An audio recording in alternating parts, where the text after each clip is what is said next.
Metaphor ReFantazio is coming out really soon, and I absolutely cannot wait.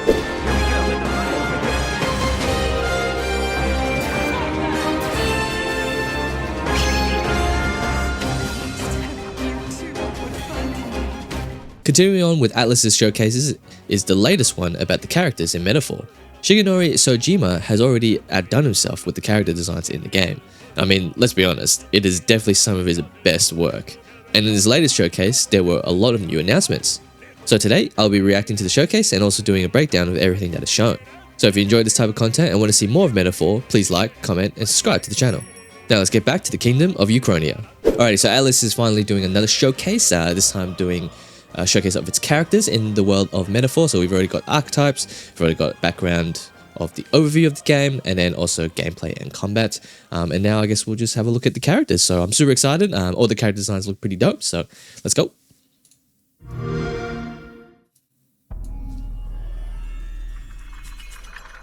Metaphor. Mix of gameplay and non-gameplay footages. So it's really cool that they still have like a lot of like anime cutscenes. So closed captions on. There we go. United Kingdom of Uchronia. The year is 785. 785. By the sudden death of its king. Anxiety breeds dissent among the tribes. Disparity. But yeah, I already really like the story premise of the game. How like, you know, the king sort of died or yeah, the king has died. And then the prince is put under like a certain magical spell, or kind of pseudo dead, or in a coma of sorts. And I think that's really cool premise. May this faded world be painted anew. And I also really like how it's a flip side as well to like society. And this is the type of stuff that ATLUS is really good about, right? How like you have to fight humans and whatnot. Just look.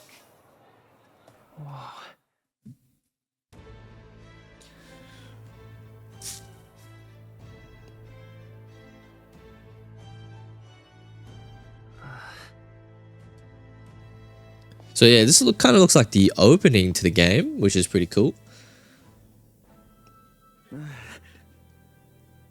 Might you spare some coin? Why, I can. Bless you. But yeah, you can already see like the character designs is definitely like a step up from what Sojima-san has done in the past. Don't you have any street smarts? Come on, kid.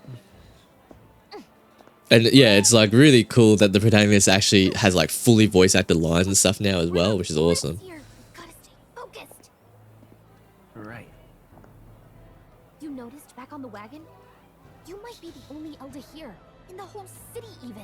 So yeah, so they did talk briefly about the seven tribes. I think there were 7 tribes in the previous showcase, and our main protagonist is part of the Elder Tribe, which has special magic abilities. My representative works include Shin Megami Tensei 3, Persona 3, Persona 4, and Persona 5. In the previous showcases, we have introduced you to the story and the world in which the main characters will be competing in the royal tournament. Oh, there's already like subtitles, so I'll turn off the closed captions there. Metaphor ReFantazio Character Edition Showcase. Ooh, I'm so excited. In its early stage, introduce the rival candidates and their believers, the fascinating supporters who help the protagonist win the election, and the bonds you will form with these characters. I will introduce them in more depth than what we have done in previous exclusives. Cool. We will continue to introduce new information. So yeah, definitely subscribe to the ATLUS YouTube channel, and also subscribe to my YouTube channel for more updates on this game. Now, let's begin. And yeah, I can't believe it releases in like less than 2 months. Like it's, just over 2 months. I'm so excited for this game. First, here is a synopsis of the story. On a special mission to save the... Actually, I should probably put a spoiler warning in here. They do talk about a little bit about the story, so if you want to go into this game completely blind, then definitely click off the video without, spoiling yourself too much. But if you want to know a little bit about the premise, then keep on watching. France. The protagonist attends the king's funeral to assassinate the mastermind, the great criminal Louis. Suddenly, the giant face of the supposedly dead king appears. So yeah, in the it's sky cool over the that royal castle. you know, you already know sort of like the villain and antagonists of the game. Whoever can win the most support from the people by the deadline And yeah, it will just be gives you the that next more king. like extra Thus motivation beginning to an just be like, nah, unprecedented uprising Luis. for the throne, allowing the citizens to be a candidate to become the next king. Gathering popular support is not an easy task for regular citizens who have no electoral experience. Like That is like the us. Sanctus Orden of the Sanctus Church, a leading figure in the country, declares the tournament for the throne. So they've as got an like a opportunity for church, a people to religious put their society powers on that display sort and of gather support. In is this overseeing tournament for the everything. throne, those who have put themselves forward as candidates for king are tasked to visit the major cities in the kingdom, And then proving their worth to the public public as they is tackle tough challenges. challenges. Cool, cool. The first destination, Port Brialhaven, will host the Exhibition of the Brave, in which candidates Oh, like I don't know, there's just something about this game. Yeah, biggest monster head. They just make it. to Altaberry Heights to take on the next. Oh, it's just so cool. Like, so you just bounce around like different areas in the kingdom. About the tournament for the throne, which has become a truly national event. That's cool. His lighthearted play-by-play keeps the public engaged in the tournament. Can complete 3 grueling challenges. Is it only 3 challenges? Okay, that's interesting. Oh, now we get to see the other candidates. That's National cool. Election campaign. Candidates with various agendas Like come seriously, forward. the character designs like so The two Jameson. most Like powerful men leading Like, what the are you, tournament what from were you unassailable cooking, mate? Like, positions what were are you Gordon bloody doing? And the protagonist's arch nemesis, Luis. Forden is the supreme authority. Okay, so Luis is definitely running. Forden is running. Of Ukrainia, and is also the head of the crown theocracy. I'm surprised he just didn't elect himself, to be honest. Like, wouldn't you just be like, ah, yeah. Death of the previous king, he has garnered wide support from the population, given his position as the leader of the moderate faction. I think like Atlus's cutscenes, and especially animated cutscenes, have definitely taken a step up from previous games. That's for sure. Who believes in true meritocracy. But it's still got like that sort of, you know, that style magical skills that enable him to where it's like not fully realistic. Obviously, it's like more stylistic, which is really cool. His policy of valuing skill and rationality over Oh wow, look at that portrait. That portrait looks good. The portraits in this game look good. Especially because if you've never played, well, if you've never played JRPG, but if you've never played an Atlas game, there's a lot of text and stuff. And you'll be looking at these portraits for a while, Candidates so... also put their names forward in the campaign There's with us. their own quirky platforms. Oh, The first one I would like to introduce is Godot. Godot. Okay. He So is these... Forden's Okay, so primary these are bodyguard, new as well as characters. the captain of the Monk Army. The I don't think we've enforcement seen arm this of the guy crown before. theocracy. He himself does not intend to be king, but he doesn't seem to take kindly to the arrival of the filthy Elder protagonist. Oh, of course. Of course, Boldy doesn't like us. Gladel, Boldy's racist. known as Gladel the Black Hound. Gladel. Luis's subordinate. Oh, yeah, but is of a course. rather ambitious man who is I mean, look at his for fruity election. robe. Although, to be fair, it's pretty cool, that robe. I'm not gonna lie. Oh, the portraits look so good. They look so good. For you. Play acting. Right Is on. Milo, Milo. the Ishkia tribe, who preaches an agenda where those of beauty will strip all the hideous of their titles. Wherever he goes, you're bound to hear the high-pitched screams of his fans. Right on. Milo Malizio. Next, the third son of Loveless. a tavern owner, with the slogan of "All you can drink, all year round." Oh, this guy would be popular. Without giving much Like, if thought, this guy was, like, representing himself in, like, the UK or the Australian Parliament, like, boom, he's instantly elected. which falls in line with his hedonistic parapus traits. Okay, maybe not that. Maybe not those traits, but but the drinking. Oh, Rudolph. Like his beret? He pledges to establish a Oh, these characters look so good. They actually just look so good. His appeal for greater control of the Rusant tribe seems to have attracted the support of those who feel repressed by the rule of moderate Clemars. Lena, That's cool. a Ujif candidate and the only daughter of the family that runs the Kaden workshop, is participating to promote She kinda the looks like- Gauntlet Runner family business. Reminds me of like Poppy from like League of Legends with that huge hammer. Godard, a demolitionist of the Rogue tribe, is a representative of the Godard. elderly, with his pledge to give preferential treatment to the old and tax the young. Yeah, okay, you're not gonna be popular, mate.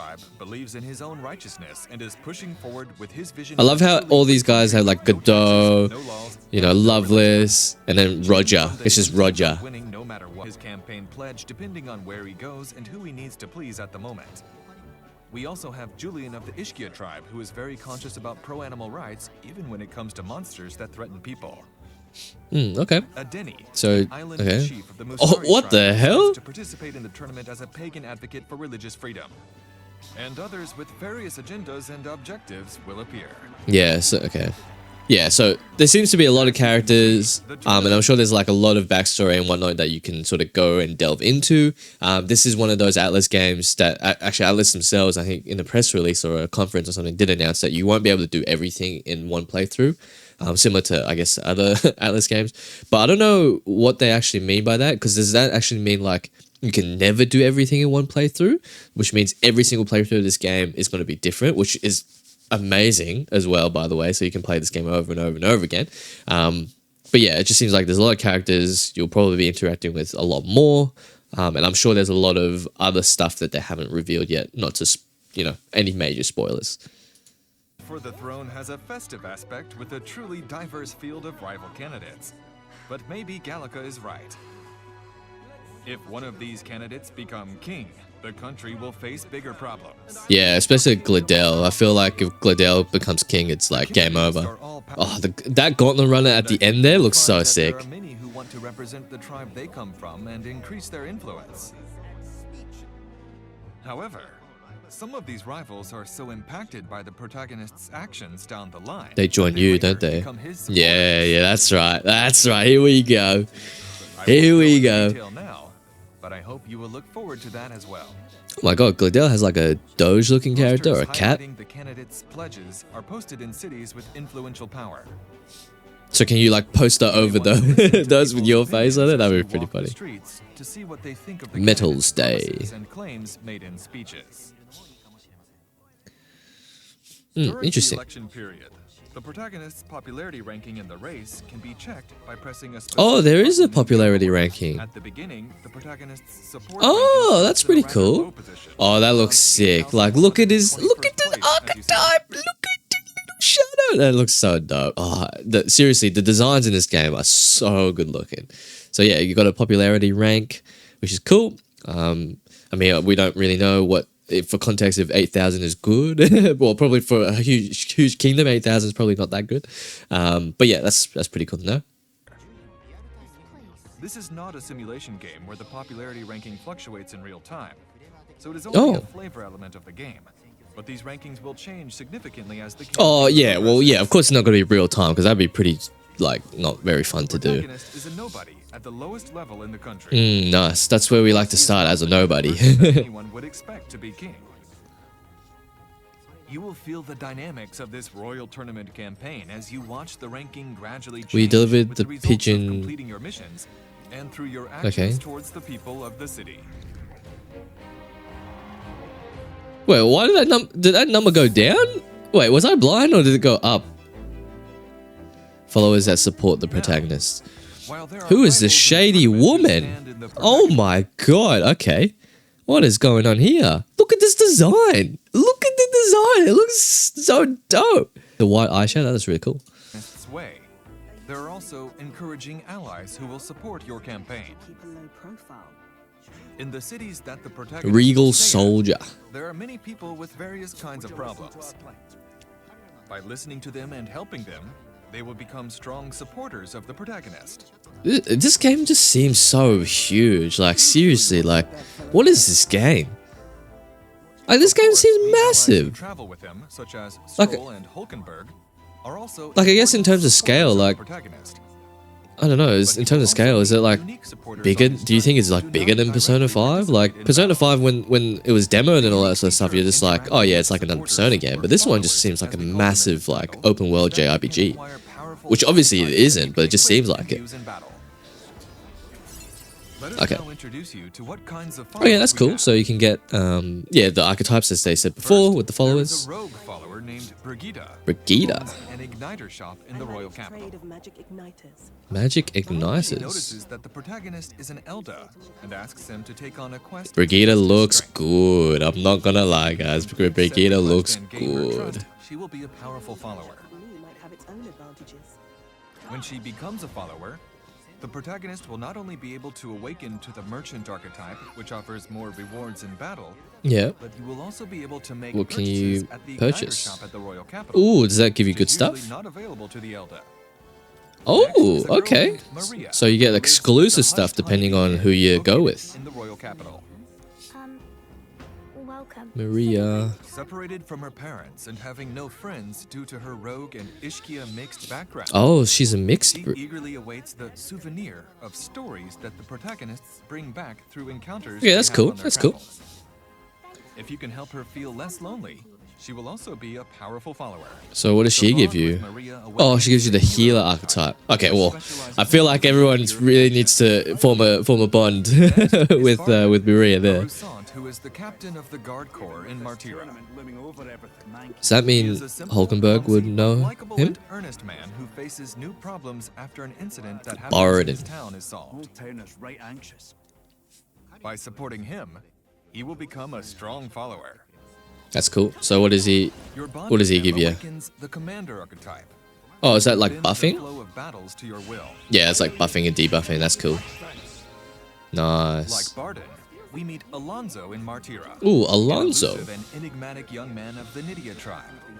Oh, he's the same as Juna. His smooth talk leads the protagonist. You can to tell 'cause of his undertake a eyes. certain quest. You must never show a scoundrel. Even though he swings the protagonist around with his words and actions that go back and forth, he ends up being a one-of-a-kind follower. If you Nice. can strengthen your bond with him, you will be able to awaken the Faker that can be used. as Oh, a so trump card okay, to so battle we gotta the get evil Baker, enemies. right? We gotta get Baker. Is Katharina. Katharina. The bounty hunter. The She is bounty one of the hunter. protagonists, The but British she's accents also are a gonna go candidate hard as in well this who game. stands up for In her all the counterpart land. Oh, I love it to already. make them wealthier. We'll have our guillotine sharpened.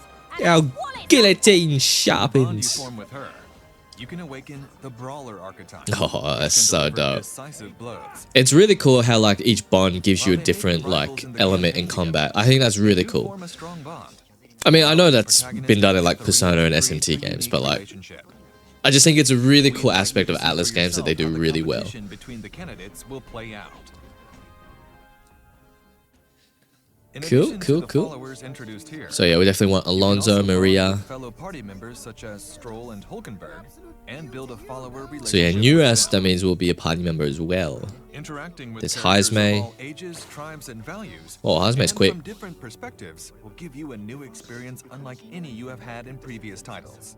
It's gonna be so good. I want that new Strengthening bonds with experience. followers can lead to the evolution of archetypes to higher levels. Yeah, so we and the get new unlocking bonds. So abilities yes, will give as you a can see, there's specific 8 ranks. So please be proactive Proof of and talk to membership. your followers when you see And then, them yeah, in you town get the, or gauntlet runners. You can yeah. check the status of your interactions with Get your those followers, archetypes. as well as the archetypes and Forge abilities you have bonds. acquired through them at any time in the main menu. Oh wow, this looks like there's heaps. It looks like, you know. So how many social links were in P5? I think there was like 20 or something. In addition, the follower characters are also voiced by talented voice actors. Oh, are we gonna which reveal the we believe will voices? provide a deeper game experience. Anyone that we know? Thank you for your Okay, support. probably not. Yeah. But yeah, that's good. I love fully voice acted bonds, social links, whatever you want to call them, because We they're are much pleased better to than announce the that we have text-based released ones. New information on quite a few characters. Yeah, a lot Characters actually. that you liked among the unique I mean, candidates and Brigida's followers, got to be please definitely share up there, your right? favorites in the comments. But I mean, you know, like Katharina seems bloody awesome. I mean, to be honest, all the characters look really great, and Think they look about like what really battles fun. you can fight with the archetypes you Yeah, acquire and especially from the like followers just to you know meet what will play a like large Bond role in unlocks your which strategy. archetype. And I'm wondering if you can't do everything in the game, does that mean you can't actually get Choose a follower all the in favor of archetypes? strategy, or choose a follower whose circumstances are of interest to you. Oh, definitely of It is interest. well worth giving thought to, so I hope you look forward to it. Yeah, that's pretty cool. I hear the voices of past heroes. Up to this point, we have introduced the battle system, The battle dungeons, theme. the story, and the characters. However, a new and different aspect of Metaphor is the element of enjoying daily activities on your Ooh, journey. wait, is there still more? Oh, is that the next one? That's probably the next one. Ah, yeah, that's the next I will showcase. finally introduce the journey aspect in detail. So please stay Yes, that means we'll get to see all the activities and all the mundane tasks that you get to do, all the mundane Once again, stuff. Oh, it's so Metaphor cool. is scheduled for release this fall. October 11 this fall, guys. 2024. Definitely recommend pre-ordering. And digital editions are And also, available for do they show off the pre-order. collectors? Yeah. Definitely recommend getting the deluxe edition if you can. It looks absolutely amazing, especially because you get the history of Atlus as well, the soundtracks and whatnot. And yeah, I'm just so glad that I guess this game's coming out soon because I'm really excited. I think all the characters they introduced are really, really cool. Especially like the other people that are gunning for the throne as well. And it's cool that you can kind of tell which ones are you're gonna sway towards your side and which ones like are probably most likely just gonna be like nah screw you, mate. But yeah, all the characters look really cool. So that's candidates vying for the throne, and then you got other people to support. Like Brigitte looks awesome, Barney looks pretty cool, Katharina looks sick. Maria is gonna probably be pretty important just because she has the healer archetype. So yeah, it's really cool that, you know, there's different archetypes, you know, matched to different bonds, and it depends on what sort of playstyle that you want to go with in the game. And it'll be interesting to see if you can actually get all the archetypes within one playthrough. Assuming you might not be able to, which would be interesting. But you probably meet everyone, but you might not be able to rank up everyone. But I'm sure there will be a 100% playthrough. I'll be figuring it out, or just looking up a guide online, and then I'll be providing that guide to you guys. So definitely subscribe and stay tuned for Metaphor ReFantazio on the channel. I'm super excited. Leave a comment down below if you enjoyed. Who's your favorite character to introduce today? Definitely for me, it'll have to be, I don't know, like even some of these people here look pretty cool. Like Godot, like he's, I mean, I don't know. There's something about his design that looks really sick, like really regal. And then obviously Brigitte as well. Looks really dope as well, as you can see there. So yeah, her design, I don't know, her design really reminds me of like Cynthia from like Pokemon. But anyway, definitely don't forget to leave a like on the video if you enjoyed, and definitely subscribe once again to stay tuned for more Metaphor ReFantazio. Thanks for watching everyone, and I'll catch you in the next video.